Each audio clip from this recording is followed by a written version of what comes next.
This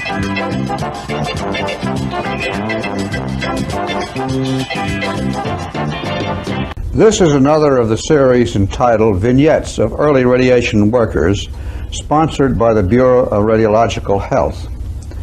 These consist of unrehearsed interviews with scientists working mostly in fields that impinge upon the applications of ionizing radiation to diagnostic and therapeutic radiology. From Poly, you went then to MIT to pursue your graduate work. Yes, I did. There was an intervening 2 years. While I was instructor at Poly, I studied physics at Columbia University and got the master's degree there. Now, when you went to MIT, I believe your original intentions, if they may be so described, was to go into electric power types of applications. Is that right?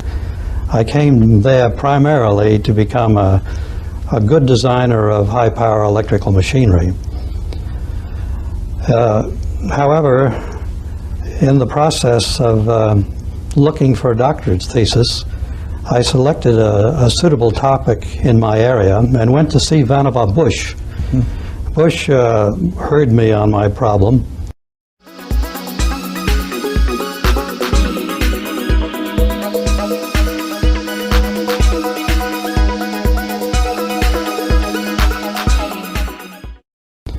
And then he said, "You ought to go and see Van de Graaff. He has just arrived at MIT from Princeton, and he has some wild ideas."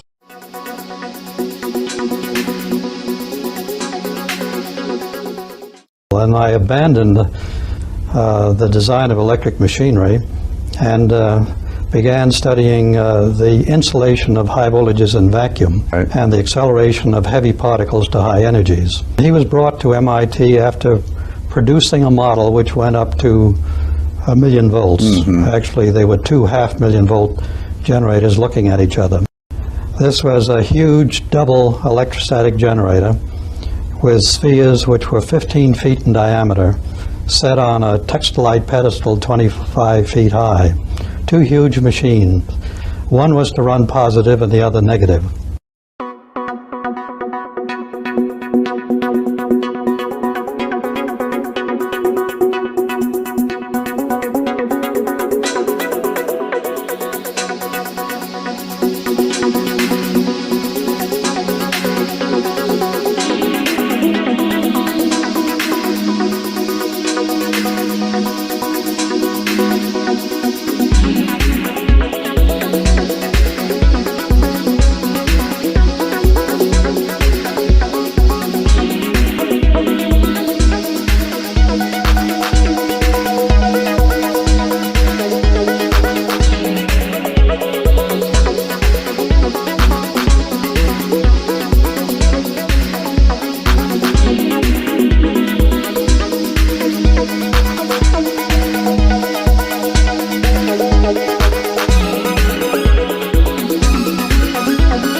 Tesla had two methods in mind, both using the same apparatus.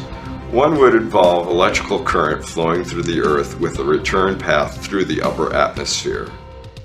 The other method, it would be what Tesla called an Earth resonance system, a single wire transmission line where the Earth itself would become part of the circuit and would be resonating like a bell rings when you strike it with a clapper. And so there may be something to the speculation that there is an acoustic property or aspect to the operation of the Wardenclyffe Tower.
Usually, anybody will come, he will be of course interested, oh look at the beautiful statues, and wouldn't realize the important part here, resonance.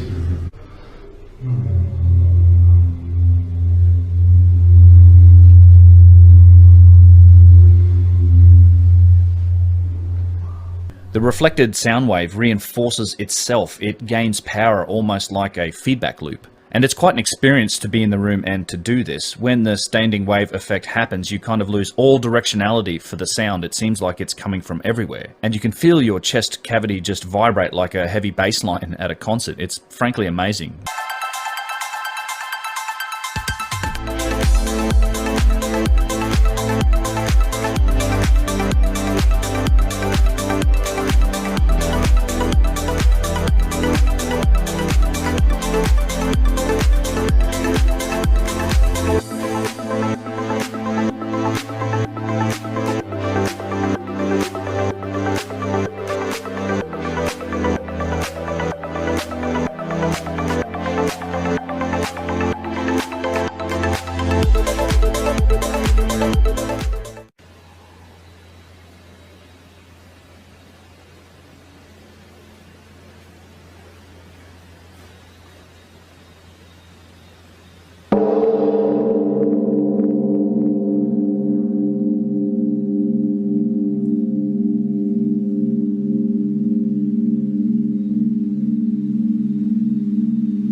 pledge reads, I'm with you.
Well, anyway, so you're going to go to Q plus.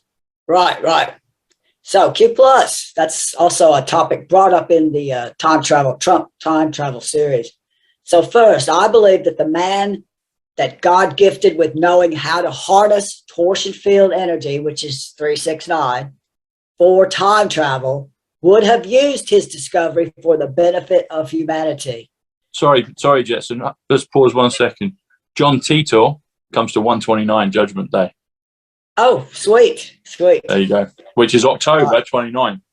October slash the 0. So anyway, sorry, buddy. Please continue. Okay, good. October 29. So I'm going to say that again, that I believe that the man whom God gifted with knowing how to harness torsion field energy for time travel would have used his discovery for the benefit of humanity. And that man, of course, is Nikola Tesla. And though that one version of Tesla was allowed to die in our timeline, I believe he'd already gone back in time and brought back a younger version of himself that would live on into our current time period. All right? Mm-hmm. So, if I'm right about this, this means that the White Hats have full use of Tesla's time travel technology under his supervision. And when I say White Hats, I'm speaking specifically of both the 17 team and the top military intelligence personnel that Juan is always calling the guys in Cheyenne Mountain. Mm. All right, so let's skip right into the Q plus theory presented in my Trump time travel series. The theory was born from being shown multiple older versions of President Trump. First, right in the 8chan post, and then by Trump himself using his Twitter banner. Then also American Prophet Channel was airing these pictures of an older Trump. And Dan Scavino has also included at least one in his tweets. I don't have a Twitter or Telegram accounts. I just, these things are handed to me on a silver platter and I get to see them. So 3 of these older versions of Trump are shown in my Trump time travel series. They're featured in there. Like here's this picture of him. Here's this picture of him. Here's this picture of him, each one. Mm-hmm. But a 4th has been spotted this year, again, thanks to American Prophet Channel. And he was sitting directly behind Trump at an event that Trump was speaking at. So there are, in my opinion, there are 4 different versions of what I call Q plus. And let's say that each of these versions is known internally as Q plus number 1, Q plus number 2, Q plus number 3, etc. And doesn't that sound just like a James Bond script? Yeah, it does. All right. So how could the White Hats benefit from using Trump as a time traveler? Now, Juan has told us that the 17 team's location is Cheyenne Mountain. And I believe this is where Nikola Tesla is, and that He's told us that. Okay. Yeah. He's been running the time travel operations from this Cheyenne Mountain base. Wow. Here's how it could work. At an appointed time, after Trump was fully read in on everything going on, he was sent 1 day into the past to retrieve Q plus number 1.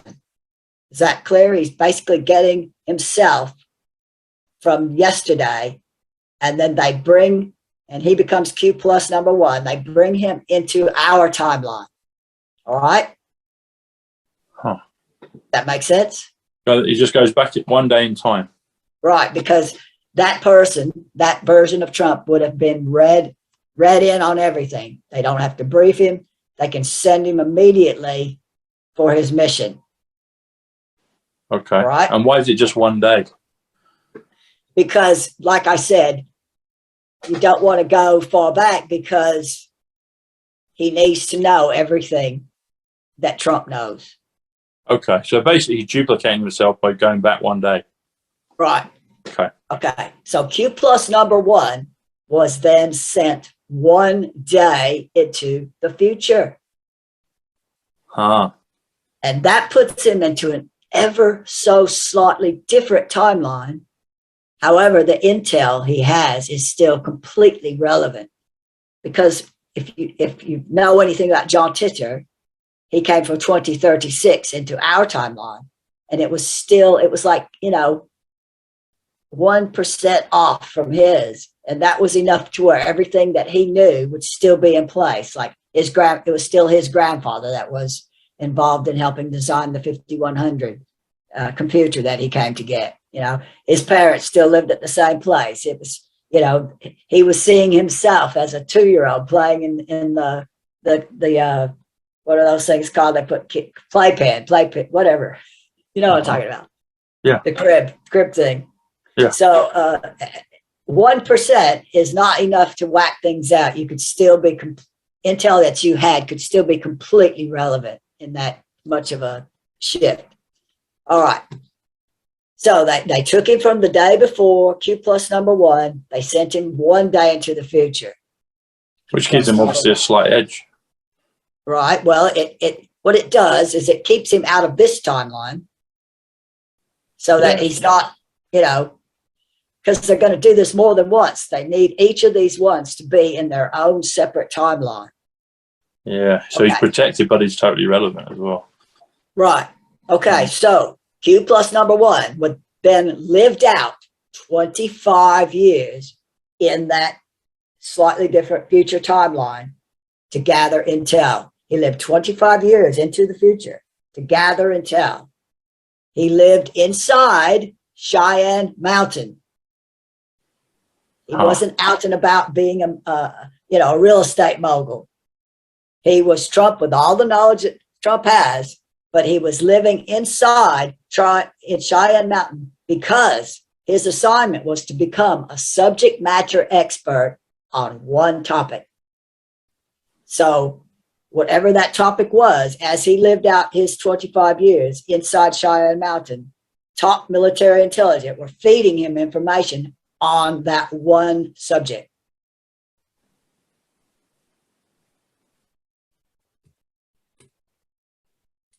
Is that clear? Yes. And so what do you believe the one subject was? Well, it could be different things. Like one might have the subject of military strategies, including Space Force operations. Another one might have political strategies, based on the environment as it changes and shifts. Uh-huh. Okay, so now, if you're up to speed, if you've been watching my channel at all and you're up to speed on how time travel works, you understand that no matter how long the traveler is gone, they've only been gone for 1 second in the timeline they left from. Yeah.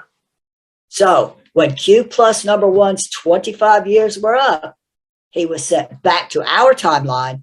And when he returned to Cheyenne Mountain 1 second later, he was placed under strict white hat protection, witness protection, and began showing up at various Trump events where he could easily be seen by those with eyes to see. And the first place he was seen was with the QAnon baby. Trump went on and on and on about, look at that beautiful baby. And when you look right past that baby, you're going to see Q plus number 1, right in the front row, and 2, I call them Secret Service agents, but whatever they are, they're his protectors, right on either side of him. And that was our first sighting of a Q plus, and it was right in the 8chan post. Wow. With the baby up front and him in the back, him in the background. Okay, so before I go on, I must give a shout out to the American Prophet channel, because he was the first to post images of these older versions of Trump, which got me, you know, those gears turning about, because I was already studying about time travel. And I said, oh, how did these older versions get here? And I started, you know, putting those pieces together. So, you know, that chap, American Prophet, he knows something. He's some type of insider. So at this point, I've been able to spot 4 versions of the older Q plus who are back from the future, which means the same procedure I just described has been used at least 3 more times since the first one I was talking about, the QAnon baby one. So perhaps Q plus came back as an expert on military strategies. You know, Q plus number 2 came back as an expert on political strategies. Q plus number 3 came back as an expert on financial strategies, you know, things like this. And when they came back a second later, they gave their information directly to the 17 team there inside Cheyenne Mountain 1 second after being sent into the future. So now it makes sense how the 17 posts were always 5 steps ahead, and we're able to say future proves past. Wow. That's incredible, Jetson. Okay. So also, one more thing. Most will agree that there's at least one extra current version of Trump who appears to be coexisting alongside him in our timeline. And Yes. that was done the same way, only they just allowed him to stay here in this timeline. And I say that because I want to make it very clear that there are no clones of our president. No clones were made of our president. That type of activity is not condoned by our creator. And the White Hat team does everything according to the rule of law and God's law.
You remember the previous administration, they said, oh, you can't bring back manufacturing jobs, really?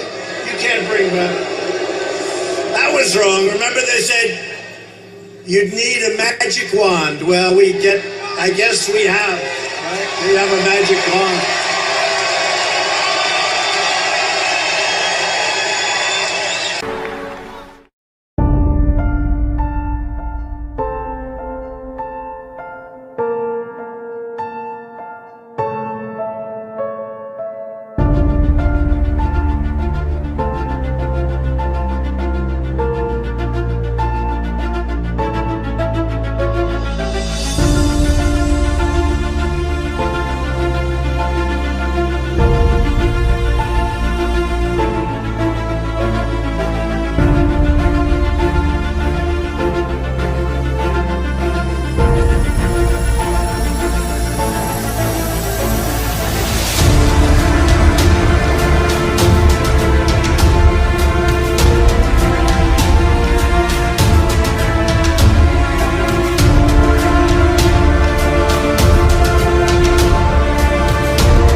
To distinguished guests,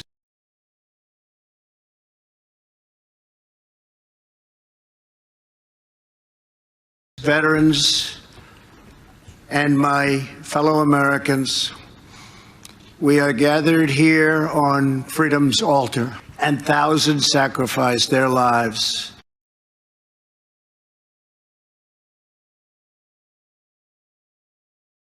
for their brothers, for their countries, and for the survival of liberty. You are the pride of our nation.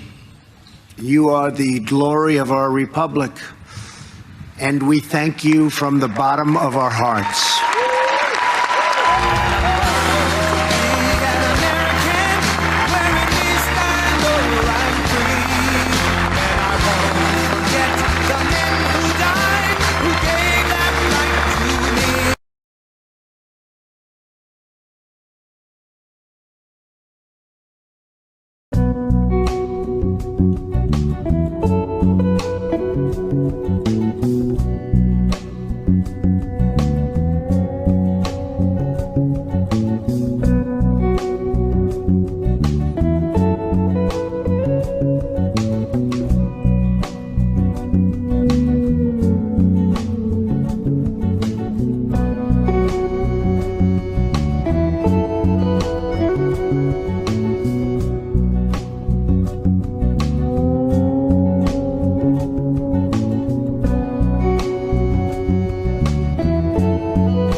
The biggest scandal was when they spied on my campaign.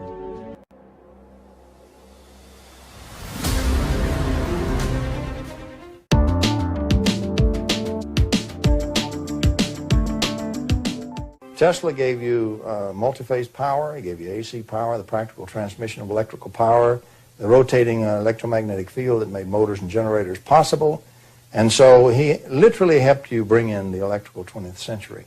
Had we listened to Tesla about the other parts of the magic wave he had discovered, he would have given us cheap energy. I delivered a paper in Ottawa, Canada, where I gave the actual mechanism by which his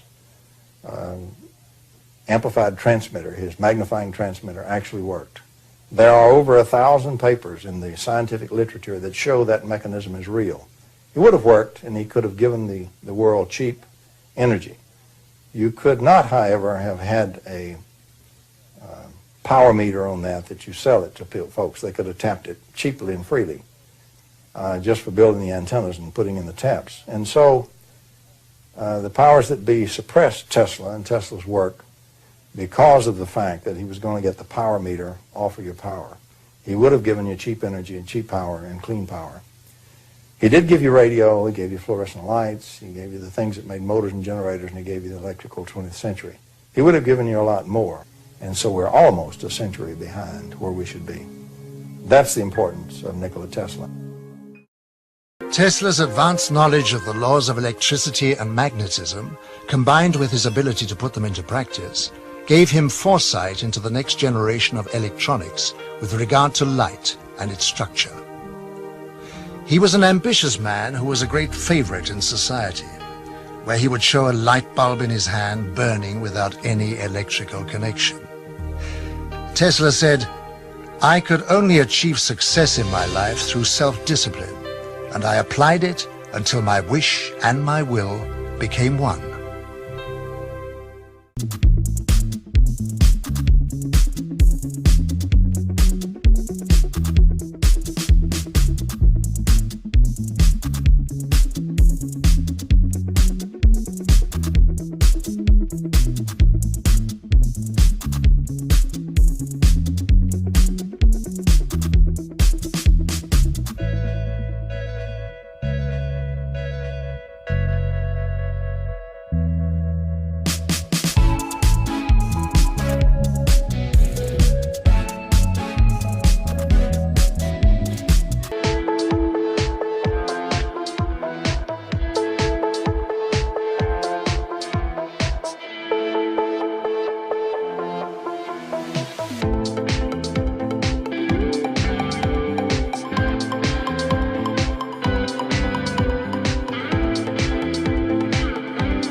Oni?